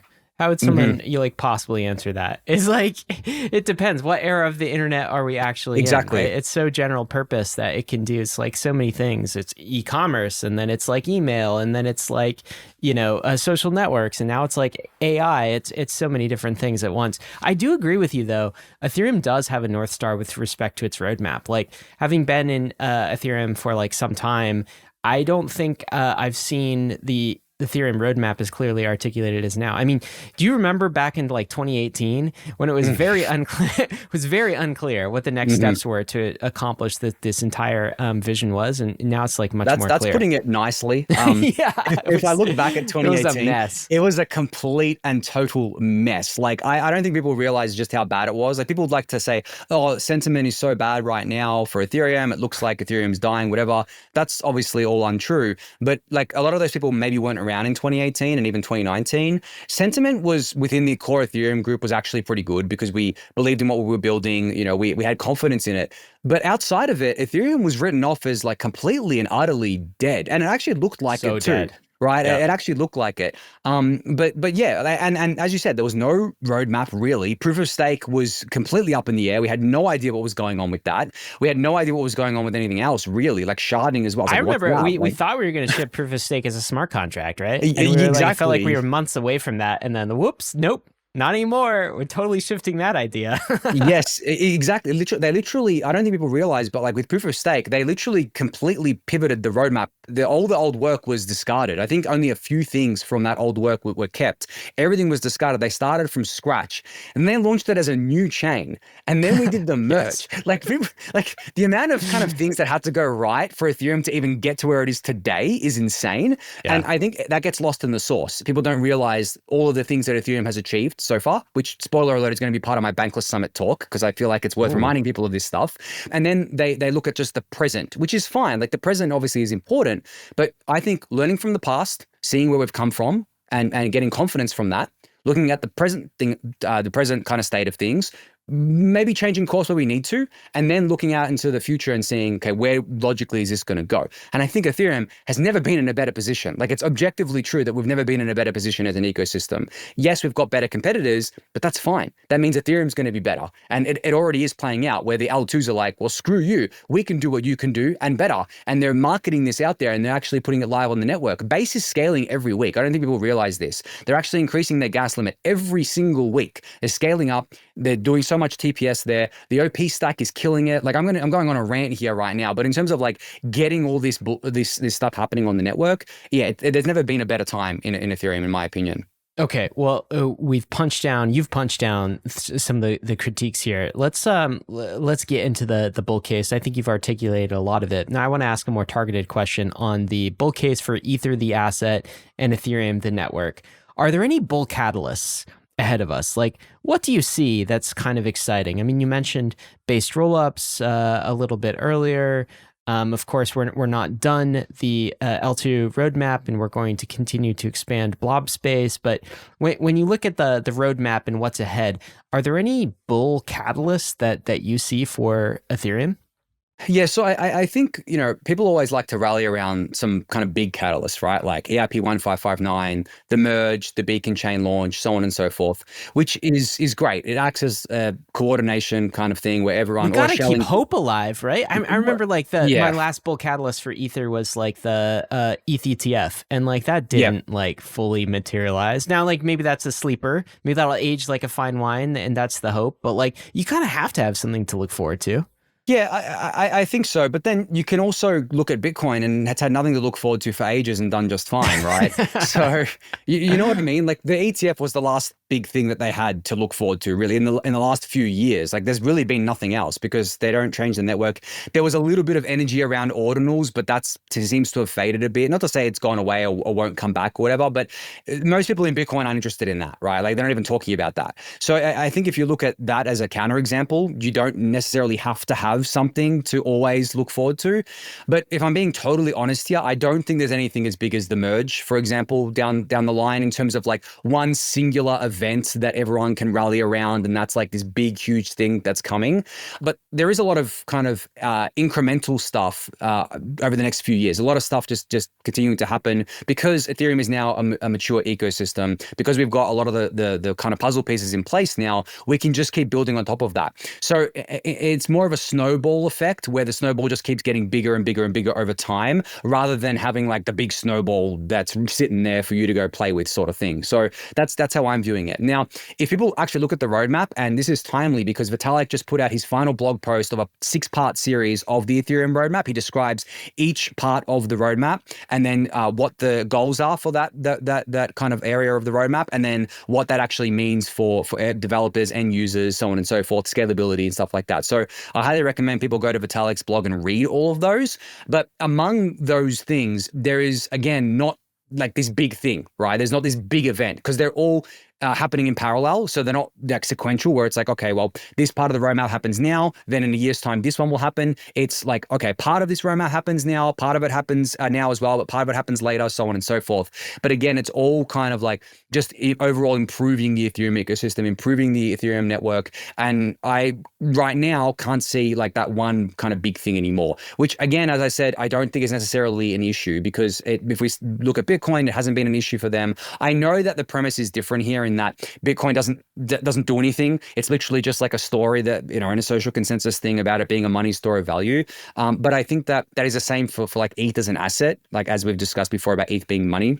Also, the Ethereum network, if you believe in the rollup centric roadmap, if you vibe with that, if you think that L2s are awesome and they're going to keep growing Ethereum as a network, which I think that we can all agree on, it has been the case so far and seems like it should be the case into the future. Again, not extrapolating out certainties here, but we're all about taking bets. Like that's what investing is, really. It's about taking bets on the future.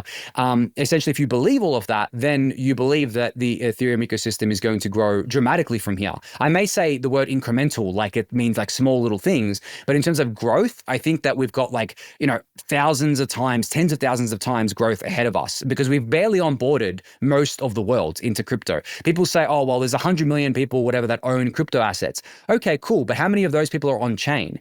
Because the majority of them are not on chain. They're in centralized exchanges. And this is actually one of the theses for Infinex, which is Kane's new project.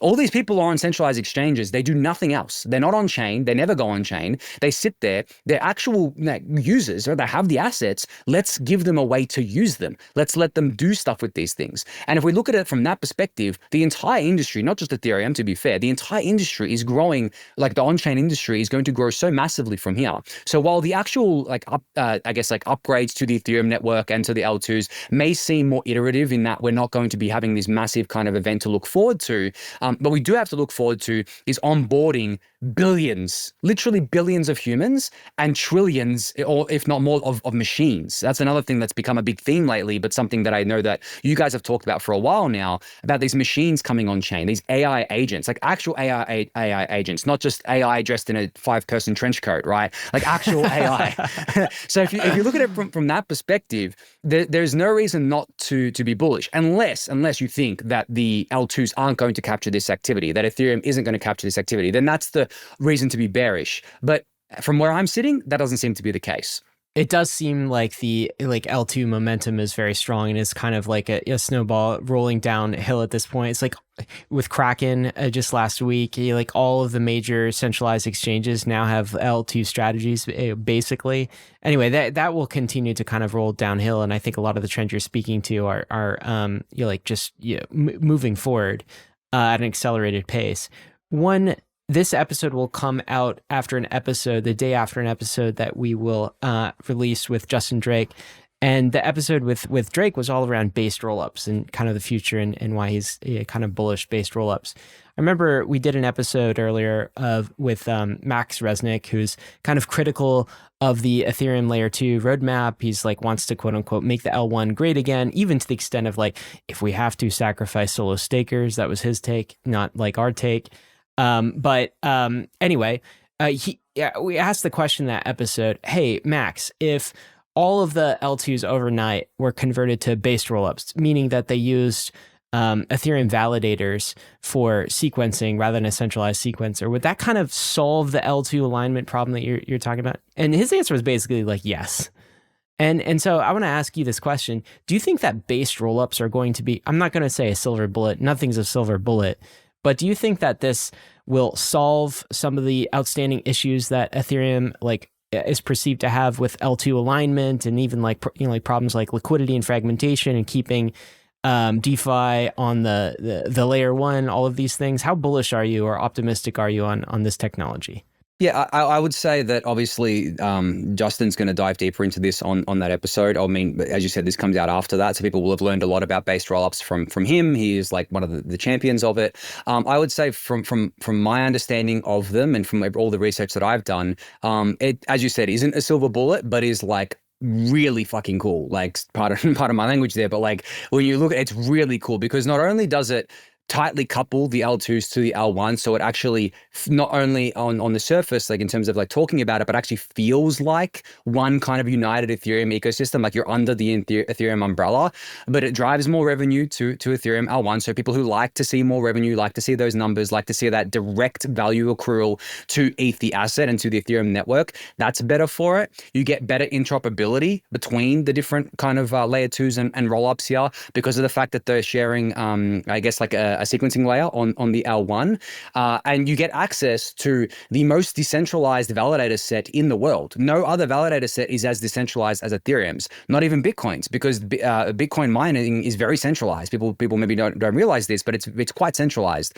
And if you look at Ethereum's kind of validator set, as you said, like Max maybe has this opinion that we should kind of maybe sacrifice solo stakers. I don't think that should be the case at all, because that's what gives us, as I went to my previous point from before, that's what gives us our strength as a network here. But it's not just the solo stakers, it's the hundreds, if not thousands of other entities that are staking on the network as singular entities here and providing that infrastructure. And then you can throw like EigenLayer into it as well, like getting AVSs involved and doing things like not just on the rollup side, but things like oracles and stuff like that. So you're basically just like tightly coupling the ecosystem again. So essentially, instead of it feeling, because it does feel fragmented, right? Like to the end user, it does feel like when you have to bridge between different layer 2s and stuff like that. I totally understand that. That's an issue that the entire ecosystem is actually focused on solving, by the way. Like this is not something that we're just looking at and being like, oh, that's not an issue, it's fine, we'll just ignore that and do this other thing. No, like, I mean, today there was a Twitter Spaces with all of the major L2 builders, or most of them, talking about how to better interoperate. And it's actually in their best interest to do it as well,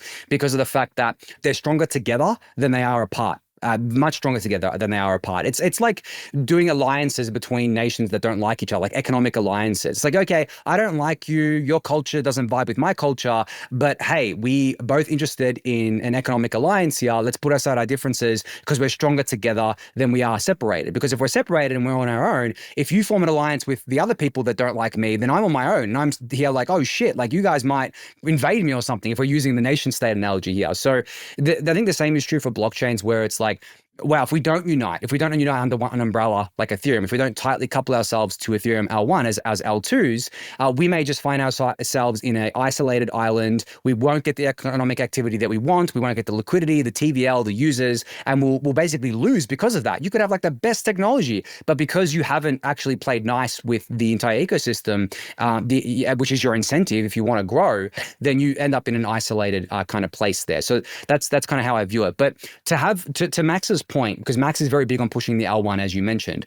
to have good based rollups, and when I say good based rollups, I mean like based rollups that can get as close as you can to the same guarantees as transacting on L1, you need to do it at the L1 slot time. And what I mean by this is that you need to have your transaction included as part of an Ethereum L1 block, not on a pre-confirmation. So maybe Justin's going to explain this, but I just want to reiterate for people.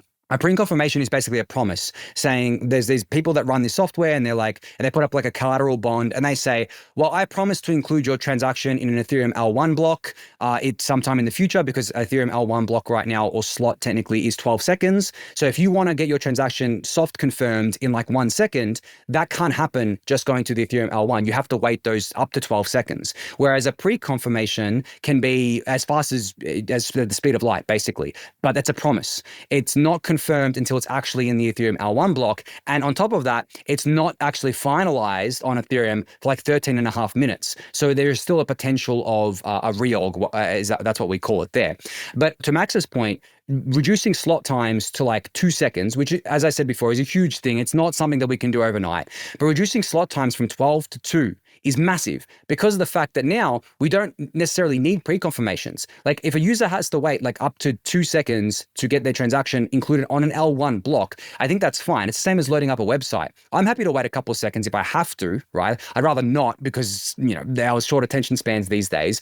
But like if I had to, that'd be fine. But then pre-confirmations are still a thing, and they become even stronger, because now instead of having to wait like 12 seconds, you wait 2 seconds. And then also there's the opportunity to do single slot finality. What this means is finalization at the 2 second mark. Like it's a huge kind of lift here, but essentially you get finality within 2 seconds, you get your transaction confirmed, and then basically what it means is that you get the best possible guarantees you can get as a roll up on Ethereum, rather than doing things with your own sequencer and putting all these bridges in. And then the users feel safer, the big capital feels safer. People tend to think that people don't care about this. I'm telling you guys right now, well, not you guys, but like the audience, it's like the big capital absolutely cares about this. Like they look at everything. They look at every single thing about an L2, about the L1s, about where to put their money, what smart contracts interact with, because a lot of the time it's not their money. So they don't have the luxury of just YOLOing. They're not an SBF who like, it's not, it's him just like putting customer money into things. No, a lot of these outfits are serious. Like the BlackRocks of the world are not going to just throw their money into some random thing that they haven't researched. So if you look at it from that perspective, having a based roll up just gives you the best of kind of like all worlds, not a silver bullet, not going to be for every single use case, because there are limitations here, because you're basically not exactly limited by the L1, but it does place a limitation on you. But you get that interoperability, that essentially like better censorship resistance and liveness, because you're now part of the Ethereum validator set. And that's just a huge unlock. And I'm sure Justin explained all of this already in more detail. But yeah, to say I'm bullish on based rollups is an understatement. I'm very bullish on them. But the reason why I think that I'm not talking about them too much yet is because they are a little bit further away in terms of getting them to maturity. The 2 second slot time thing may not even happen. Like there's a chance that it won't happen, because it may be too heavy of an engineering lift, and then people will be like, well, pre-confirmations are fine. Let's just do single slot finality of 12 seconds, and then in the slot time, and then essentially what you get is the pre-confirmations up to 12 seconds, then you get finality, and that might be good enough, right? Quote unquote good enough, rather than re-architecting the Ethereum protocol to handle this, because it's not just the protocol, it's the people running nodes, it's the stakers and everything, because now you're increasing load on them. And it's a heavy lift. In saying that, one last thing, you don't have to go from 12 to 2. You can go from like 12 to 8, 8 to 6, 6 to 4 over time. It may be more engineering work to do this, maybe more coordination, but by doing that, you don't have those risks necessarily. You can be like, okay, well, we've been running on 8 second slot times for like 6 months and everything seems to be okay. Maybe we can lower this to 6. So what we've done with blobs, we're running on 3 blobs since March. network's been fine, I think. But like bandwidth usage has gone up, but there's work being done there. But people are like, okay, well, maybe we justified to increase blobs to 4 or 5 in the Petra hard fork. We need them. We need them to scale the L2s. The network seems to be doing fine, so let's do that. So as I said, iterative things that snowball into a massive kind of thing for Ethereum. Anthony, we've covered a lot so far on this podcast. We've covered the different ways that investors look at ETH. We cover the economics across different layer 1s and the layer 2 model. We covered moneyness. We tend to cover a lot of things when we talk about Ethereum. There's like 50 different lenses for viewing Ethereum from 50 different perspectives. Ethereum is kind of a prism. It is its logo. And that kind of presents a marketing problem, because when there's so many different ways of presenting Ethereum, telling the story of Ethereum can become difficult. So how do we tell this story to the world? How do we get the world to understand Ethereum? How do we get the world to care about Ethereum? How do we solve like Ethereum's like marketing problem? Yeah, I think it's a difficult problem to solve because of the reasons I outlined for like the North Star problem. Like a North Star is really like a marketing vehicle as well. It's like something you can point to for all your other marketing to fall off of. But because Ethereum is a properly decentralized, distributed kind of ecosystem with tens of thousands of different participants, it's very hard to kind of agree on, or I guess like coalesce around a marketing strategy, so to speak, right? Or a communications PR strategy. It's very easy for centralized companies to do this, obviously, because everything's in-house. There's a top-down approach here, but Ethereum is a flat kind of organization. There is no like central figure. There is no central figure that asserts its influence, because there's been a lot of discussion recently about the Ethereum Foundation. It's like, hey, the Ethereum Foundation should be doing this. They should be doing more here. They are like a central figure within Ethereum. They have the influence. They have the money, of course, as well, as everyone has been talking about. Like they have a lot of money. But people are kind of saying, yeah, they should be doing more here. Now, from that perspective, I think people don't realize that the Ethereum Foundation isn't built like that at all, and hasn't been built like that from basically day one, especially over the last 5 years, where their philosophy is to push this stuff out to the community to do and fund those efforts via grants and things like that, which they've been doing, to be fair. Like they've actually kind of completed that mandate. But then there are smaller things like the Ethereum account on Twitter barely gets used. It has millions of followers and it's never used. And I think prior to the ETF, this was mostly a regulatory and legal thing, where I don't think that they wanted the Ethereum handle to promote anything necessarily, because it would maybe lend the SEC some arguments they could use to classify ETH as a security, and then other kind of legal and regulatory stuff that falls off of that, of course. But in a post-ETH ETF era, where ETH is a commodity now, like it's objectively a commodity based on the evidence. Doesn't matter what the SEC says anymore. They approved the ETH ETFs based on ETH being a commodity. It's there, it's trading, it's out there. Everyone agrees at this point that it's not a security, except the Bitcoin maxis who like to call it a security. But you know, everyone's sane.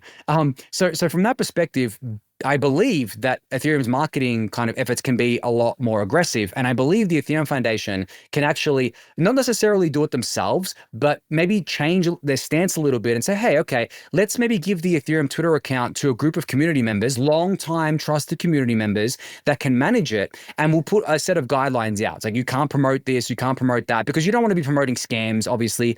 Promoting individual projects is always a funny thing. But maybe that account can tweet out things about the layer 2 roadmap. Can say, okay, here's a nice explainer on what the rollup centric roadmap is. Here's why, here's a nice explainer on what ETH is as an asset. Here's what's coming for Ethereum, like just shit like that, like the important stuff like that, basically, right? So not necessarily promoting individual projects, and that I think would be an easy win and a huge win for the community. And I actually put a proposal forward, not a proposal, but like I put a comment forward on Twitter where I said that the easiest way to do this is just to have like one EF member, 1 to 2 independent community members, and one person from maybe like a major Ethereum kind of company, maybe Consensus or something, that is part of that management team for that account.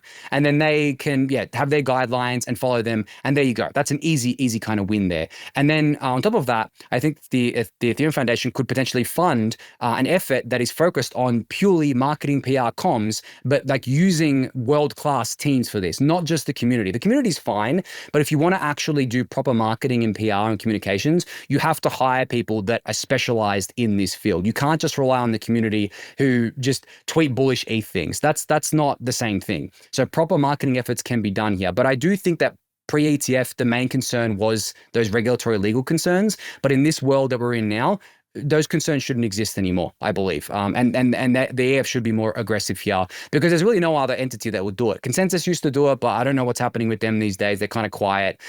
Whereas the Ethereum Foundation is still there. They've got the money. They've got the reputation as well of being a very well-run organization. Contrary to what you hear on crypto Twitter, they're an extremely well-run organization in terms of what they've been able to do over the years and what they've had to deal with as well as a foundation there. So yeah, long story short, I think Ethereum should have much better marketing and public relations and communications, but you have to coalesce around where that is actually going to come from, where the funding is going to come from, and who's actually going to do it. But in the short term, give the Ethereum Twitter account to a group of long-term Ethereum community members that are very, I guess, like trusted and aligned within the Ethereum mission. Let them go crazy with it, because that will be a big win already. Because you already see how much attention Vitalik's tweets get, for example. Like me, you, and like David, Ryan, and me, we can all tweet as much as we want, but we're viewed completely differently to someone like Vitalik, right? For example, we're viewed completely differently in terms of our reach as well. Like our reach is very small compared to that. So if we have the Ethereum Twitter account tweeting out these things and educating more, it has like 1,000 times more reach than we do. And we can reach more people. We can get better kind of handle on marketing and PR. So I think that's what needs to be done there. So that, I would actually say that's the biggest issue we have in the Ethereum ecosystem today. Like by far is the communications, marketing. Everything else I think is quite all right. I think we're doing really well on that stuff. But yeah, marketing, we've always been bad at marketing, I think. Yeah, I think I like pretty much agree with that take, particularly on like something that David and I haven't said in a while, but used to say all the time is the most bullish thing for Ethereum is to be understood. And I think that the Ethereum marketing is like really kind of lacking. And so we're not educating enough people. The one area I would actually like say though is Ethereum, the network, needs less marketing. It still needs some marketing.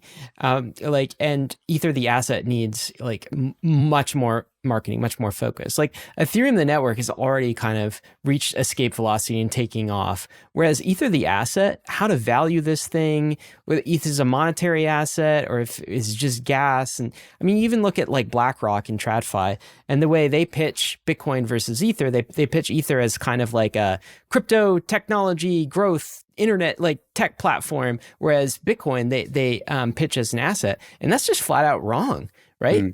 Both assets are long-term store of value, monetary asset, collateral assets, and they're kind of like pitching wrong. Anyway, I think from their perspective, just on that note, like when it comes to the ETFs, I think they just don't want to cannibalize their products, right? I know, and which is just like a natural consequence of having these two products out there. Yeah, exactly. And being the underdog, it's like if they were to pitch BTC and gold to investors in the same presentation, right? Like they would probably pitch Bitcoin as a technology platform because then they're cannibalizing gold as a store of value. Yeah, well, they kind of do. Yeah. Yeah, well, yeah, exactly. So I think from that perspective, it's kind of hard for them, but I think that they're still going to be the biggest marketers of ETH as an asset for sure, and getting value to ETH as an asset. But also, I don't know if people may be aware of this. I've tweeted about this and talked about this on my show. I've talked to some of these ETF issuers and they've said to me that most people they talk to haven't even heard of Ethereum, like haven't even heard of Ethereum, which is so crazy. Wild. Is wild considering how big Ethereum is. But I guess that's within our bubble. Like outside of our bubble, obviously everyone's heard of Bitcoin because it's always in the news, right? But Ethereum, yeah, they haven't. But then when they actually learn about it, they as probably a technology platform first. They probably don't pitch the ETH is money thing to them first, but that when they learn about it as a tech platform, they start to really understand it and see the value in it quite quickly. So again, to your point, Ryan, yes, the most bullish thing for Ethereum is to be understood, and that flows on to ETH as an asset as well. But I do think that if we can shore up the marketing around Ethereum as a platform, as a network, as a technology, the ETH kind of asset stuff will be downstream of that, because I don't think we should be going for ETH as an asset first, because Ethereum really is a technology platform first and foremost. ETH as an asset is linked to that and is definitely valued based on that, but also it's used as a store of value, and that kind of like reiterates its value through the technology. But yeah, I think that we need to shore up our marketing there, and it needs to be a lot better than what it is today. And obviously, it's not just us saying it. A lot of people in the community are saying it. So the way I look at things is that if the haters are saying it, if the people who love Ethereum are saying it, if the neutral parties are saying it, then you can be pretty sure that it is the right take, right? Like if everyone's saying it, like that from the different camps, you can be pretty sure that that is the truth. Like maybe not the whole truth, but that is like closest to the truth. Yeah, well, I even think in this correct. case, even ETH haters are maybe even saying this. So, Anthony, this has been great. Thank you so much for spending time. Give us the bull case here. Let's end with this in kind of the what's next category. So, Ether, the asset, has had let's just call it a lackluster cycle this cycle, and it's like not clear that David has taken to kind of debating whether we were ever in a bull cycle at all, and maybe we're kind of in a bear cycle, but so maybe we're in this neutral limbo type territory. Maybe we're still in a bear market. I don't know, but it's not quite a full on bull market. But other communities are way up from their bottoms. I mean, Bitcoin holders are feeling pretty good. Solana holders are feeling pretty good. Even in the alt, layer one ecosystem, some projects are doing quite well. Ether, not so much. It's had a lackluster cycle so far. And now the cycle's not done. I don't know if we're halfway through. I think a lot of us are expecting 2025 to be a big year for crypto in general. But let me ask you, do we get a strong Ether this cycle? I mean, were you going to hit 10K plus? What are kind of your price predictions? Because some people at this point are saying that this entire cycle will skip Ether, the asset. And I'm pretty sure that's not your perspective. Yeah, I mean, it's definitely not my perspective, and there are multiple ways to attack this point, I think. I think in terms of price predictions, I think we shouldn't be doing that anymore, overall, with any asset, not just ETH, by the way, with BTC, because I think, there's all this talk about BTC going to 300, 400, 500K this cycle. I actually don't think that's going to be the case at all, just based on the fact that stop looking at price and look at market cap. BTC is $1.3 trillion asset. It is in the top 10 assets in the world, right, out of everything. For it to go that high, 300, 400, 500K, this cycle, mind you, I'm not talking about 10 years. I'm talking about this cycle. The amount of money that would have to come in to push it that high is massive, right? So I think that any asset you're looking at right now, and especially the bigger ones, doing price predictions is kind of a fool's errand at this point. And I understand why people do it is because it's you don't want to be saying BTC is only going to 100K. You want to say it's going to 500K so you can get FOMO and get people in, get people buying this thing. So I understand it from that perspective. But yeah, if you just look at the market caps, they're massive. And on the market cap note as well, if you look at obviously, Solana's performed quite well against ETH this cycle, right? But then I take a broader view here and I look at what happened, I guess, in the bear market. And why people maybe over-index on the short term here is I think Solana went down 96% in the bear market, so $260 to $7 or something like that. And if you do the math on ETH from 4,900, 96% down is around $190, I think. I did this math recently. ETH didn't go to $190. It went to 880, so more than 4 times as a bottom here. If you're talking about the cycle stuff. So what was going in, and if you look at the market cap, I think Sol bottomed to a $5 billion market cap. For ETH, it was $100 billion market cap. So if you're looking at this as a USD market cap valuation kind of framework, then you can see from that framework why these other smaller assets just can go way, way beyond than ETH can. Now, do I think that trend's going to continue from here with Sol at $100 billion, ETH at, I think it's $80 billion something, ETH at $300 and something billion, Bitcoin at $1.3 trillion. I think once you get into that kind of market cap territory of hundreds of billions, it's a lot harder to move that asset, a lot harder, because you need a lot more money to move that asset. So I think that if you just take a snapshot of the last 18 months, it's not giving you the whole picture on things. And I think the reason people over-index on this is that if it was just ETH bleeding against BTC in terms of not outperforming BTC, everyone would be chalking this up to that's just normal cycle things, because it really is. It's historically the normal cycle of BTC dominance going up in a bear market because everyone flees to safety especially when rates are high. It's why would you buy the risky kind of stuff over here where we can just buy, if we're in crypto, we just buy the safest asset, which is obviously BTC right now. And then, of course, if Sol wasn't outperforming it, if some other things kind of weren't going crazy, like meme coins and stuff, everyone would be okay, this is just a normal cycle here. So I think that when you look at it from, that market cap perspective, that performance perspective from bottom to where it is now and into the future, I do think that ETH is going to surprise people, not just from the crypto native people maybe being underallocated to it, but also from the ETFs. I know the ETF has been a slow start for ETH. I do think that's a big consequence of it launching launching so close to the BTC ETF, and then the issuers not wanting to cannibalize the BTC ETF as well, but also the price performance too. Like if you're looking to allocate to an ETF and you look at BTC's year-to-date performance, you look at ETH's, BTC looks a lot better, right? But it works the other way, where it's like, okay, well, if ETH starts going up for whatever reason, like there's a million different reasons that can happen, then I think that people are going to, you know, FOMO in, so to speak, to the ETFs here. So long story short, I have a very bullish outlook on ETH, of course, but it's more longer term, especially because the market cap is bigger. And I'm sure next cycle in crypto, we're going to have another asset that does really well against ETH and BTC, right? Because it starts from like a $5 billion market cap instead of $100 billion, for example. And I'm sure, which is funny to me to think about, but I'm sure next cycle, the people are going to be making fun of the Solana people like they make fun of the Ethereum people now, because it's going to be the same kind of talking points of like, no, we have this asset. It is money, right? It is a store of value. It's going to do this, going to do that. So I think that we're just going to keep repeating that kind of narrative cycle over and over again. And it all comes down to the size of the asset. And I think people miss that because they look at price. No one looks at the market caps. And if you actually look at the market cap, I think Solana's market cap is at all-time high, where its price is not, because of the fact that the inflation has been high.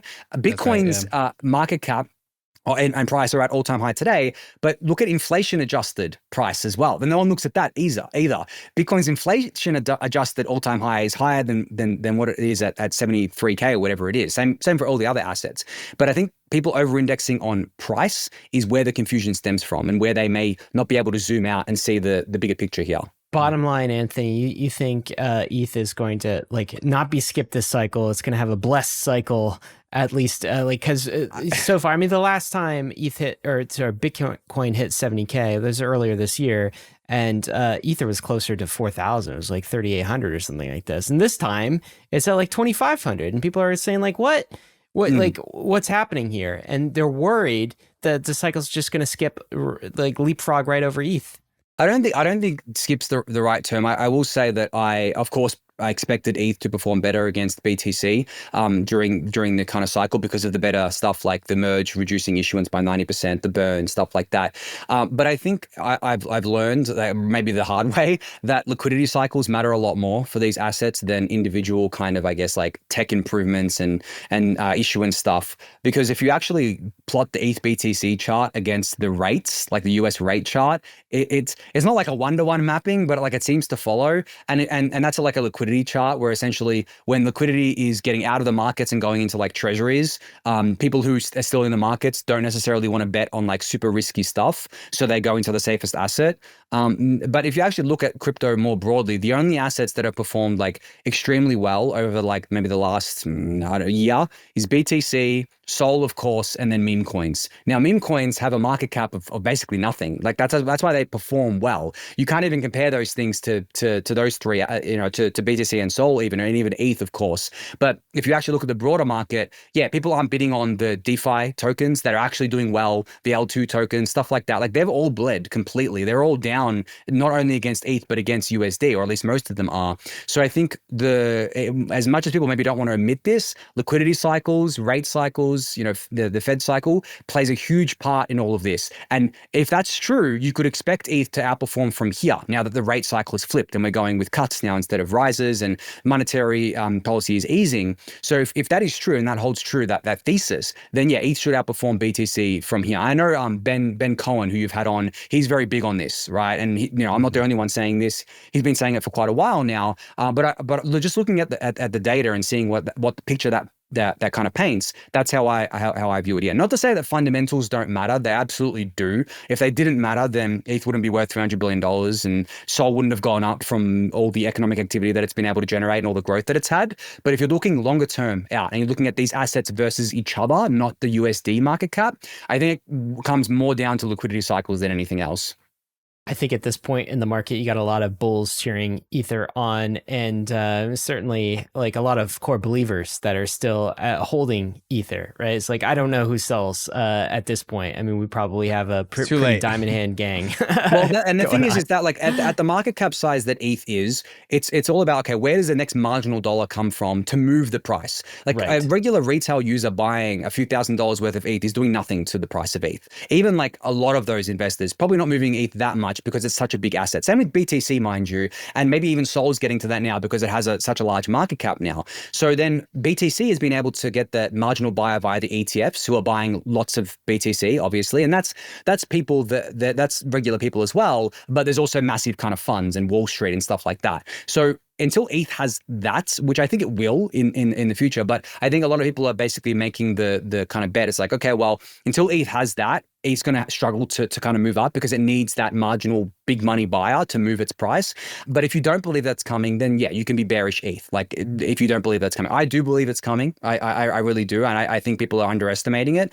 But again, I don't know for sure. I'm speculating. I'm not going to tell you it's 100% certainty. But yeah, I think at this point in time, yeah, we definitely need, like, at that market cap, we need that bigger money marginal buyer to decisively move ETH up. But I think as part of the regular market cycles as well, with a flood of new kind of money coming in from like retail investors, that can still move ETH up. But if you want ETH at like 10, 15, 20K, it needs to be the big money as well, like the Wall Street ETF money. It can't just be that regular retail buyer, because I would say that without the ETFs, BTC would probably be worth like 30, 40K, maybe not even that, because of the fact that like it's just so large, the market cap. There is not enough liquidity, especially during the tightening cycle. There was not enough liquidity buying BTC because it was all in treasuries. Like, it's like, why would I buy BTC when I can just be in treasuries and earn this massive yield, relatively massive yield?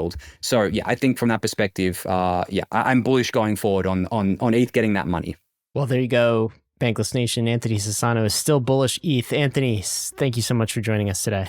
Thank you for having me. I hope people learned something new. It's always my goal when I come on here. I know I've been on a few times, and maybe I'm considered a bit of a boomer these days because I've been around for so long. We're all considered it was boomers. funny actually. There's an account on Twitter. His name's Bread. He puts out really great analysis about L2s. Bread's great. Yeah, and he recently said that he's coming around to the fact that ETH needs to be money. And I quote tweeted this tweet with a meme, that meme of that, like, a good looking guy in the office. Oh, the human resources one? To the girl, ETH is money. And then me saying it like ETH is money, and the girl being like, hello, HR. So it's kind of that thing of like, Ethereum ecosystem obviously wants new blood coming in, and then repeating the same message that we've been repeating will hit differently. So yeah, as I said, like, even if people consider me an ETH is money boomer, I don't really care. As long as new people are kind of believing it and you know, getting that message out there, that's the main thing. Agreed. Sometimes it's just the source, and you know, some people won't believe it until Larry Fink says Ether is money, but that'll be coming eventually. And then Bankless will be like, guys, this is what we've been trying to tell you. Human resources. Like, well, yeah, it's you guys, but Larry, like, he's an actual boomer. I mean, Larry, he's an actual boomer, but like Larry, he said it. Like, he's BlackRock. Like, come on. So Well, here you go. None of this has been financial advice. Of course, you guys know crypto is risky. You could lose what you put in, but we are headed west. This is the frontier. It's not for everyone, but we're glad you're with us on the Bankless journey. Thanks a lot. Bankless Nation, we're doing something we've never done before today. We're offering an all-access pass to all the best parts of our podcast at a price that's kind of a no-brainer for the value that you get. This is a price that includes basically everything. It's the private debrief episodes that Ryan and I record after our guest interviews, where we say things that we wouldn't have necessarily said on the interview itself. It's also the early access to all of our episodes, so you can get the early scoop and stay ahead of the trends. And it's also the private bonus episodes that we keep exclusive to our paid subscribers. Content directly from the best builders that will give you an edge. So you can scan the QR code for wherever it is on the screen, or you can enter the code podcast at checkout for that exclusive discount. That's podcast in all caps. And then from there, you can click the premium feed and add your unique link to your favorite podcast player. And if you're in Spotify, we always ship the ad-free video of every episode as well, so you can watch or listen inside of your shiny new premium feed anywhere, anytime. So what are you waiting for? Get your all-access pass to the Bankless podcast today.